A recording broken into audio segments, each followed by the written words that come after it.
Welcome back to sunny Naples, Florida. Adam Bazalgette, two-time PGA Teacher of the Year award winner down here, back to talk to you about how to get lag in your irons, specifically how to get lag down at impact to really smash those irons. We all want to do that. Let's check it out.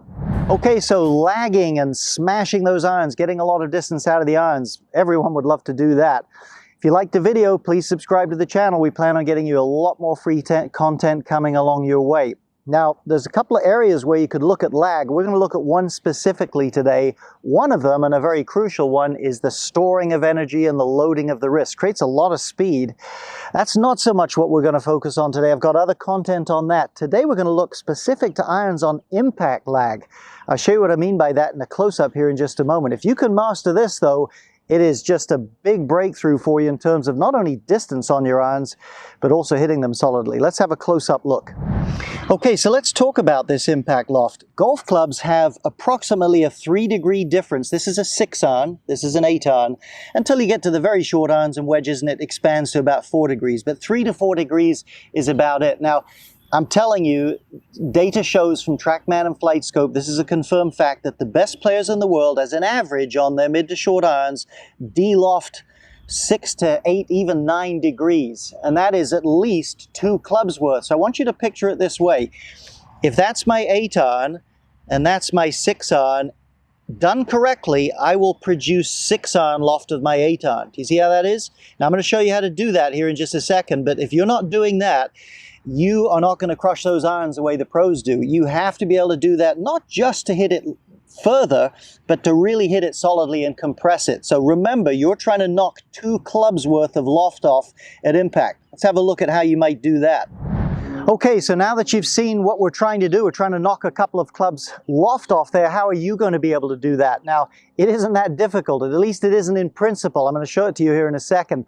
I used to think when I got my first video camera 30 years ago or so and was really working on my swing that these were just like mythical mystery moves people made. They're really not. So let me show you how you do this. Obviously, a ball that goes higher is more up in the air and a ball that's lower is nearer the ground, right? More pointed towards the ground. Anybody would know that. So take the club, and if you have a club at the house, do this, and just point the face at the ground. At the ground is less loft. Now, I see that the clubs aim way left, but just practice pointing the club at the ground. You may have to fiddle a little bit with your grip in order to get a grip that's comfortable for you to do that. Once you've pointed the club down, then you start to see how I've got to have my hands forward a bit to keep the club pointed at the target at the same time. So this is down, this is at the target and down. Then you just got to memorize that feel. There's nothing more to it than that. It's simple geometry. Now, once you've practiced that to where you can feel it, as I often recommend, start on a little scale and play around a little bit. This is my 8-iron. So I'm going to set up for a small shot here, and I'm going to try to mimic this face down, hands forward feel.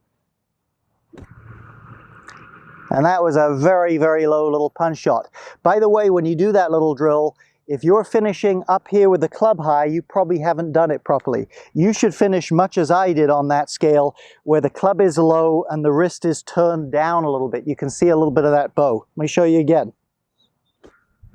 That's the sort of look you want. Now, I'm not saying I'd want to deloft the club that much when I hit a normal iron, but that's the kind of thing that I need to rehearse in practice on a small scale until I can do it on a bigger scale. A couple of other things. You've got to use your core and your middle once the speed's there to create this kind of support for the hands. If your lower body isn't doing anything, it's highly unlikely you're going to be able to keep your hands that much forward. Got a lot more information about that on our other videos. And again, that other aspect of lag I touched on at the beginning, where the club loads and lags, we've got more information on that. That is very helpful in setting the table for this. But today's subject is really that lag to crush those irons at impact. Hope this helps you.